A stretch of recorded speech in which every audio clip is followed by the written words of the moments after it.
Waktu cepat berlalu. Dayang Sumbi tumbuh menjadi seorang gadis cantik jelita. Banyak para bangsawan, raja, dan pangeran berlomba ingin mempersunting Dayang Sumbi. Namun, semua pinangan tersebut ditolak dengan halus oleh Dayang Sumbi.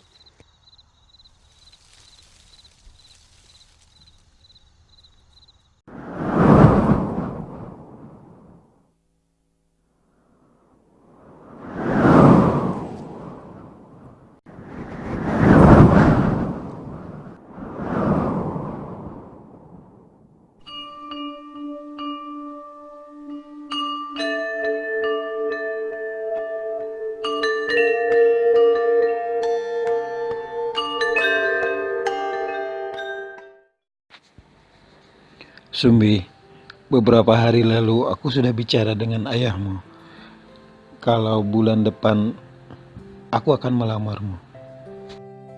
Maaf, Yang Mulia. Sepertinya aku belum bisa menerima lamaranmu.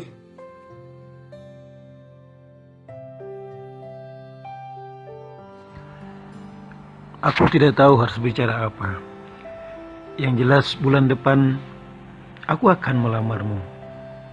Kau sebutkan saja apa permintaanmu. Pasti akan kupenuhi. Maaf, Yang Mulia. Aku belum siap untuk menerima lamaran Yang Mulia.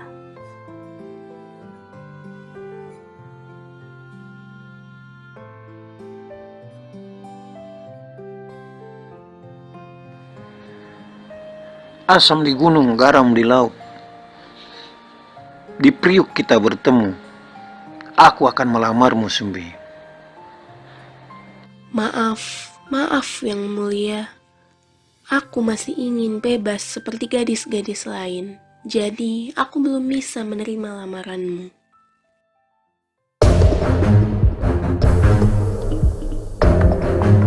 Ternyata, penolakan tersebut justru menimbulkan peperangan di antara para pria yang melamarnya.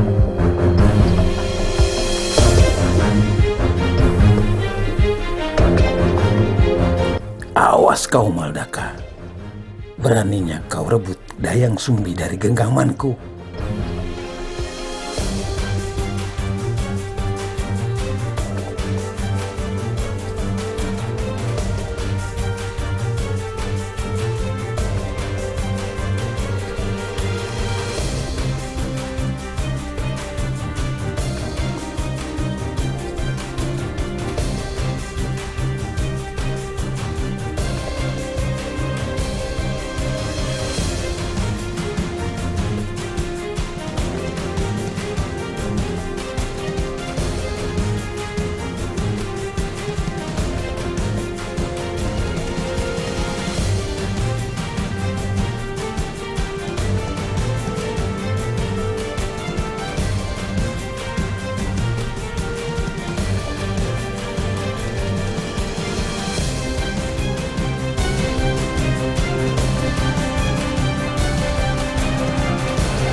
Hal tersebut membuat Dayang Sumbi menjadi sedih.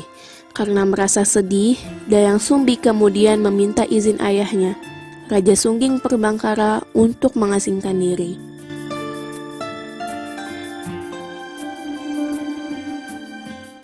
Ayahanda, maafkan hamba untuk menghindari fitnah dan mengarah kepada pertempuran di antara raja-raja dan hamba tidak ingin menjadi penyebabnya.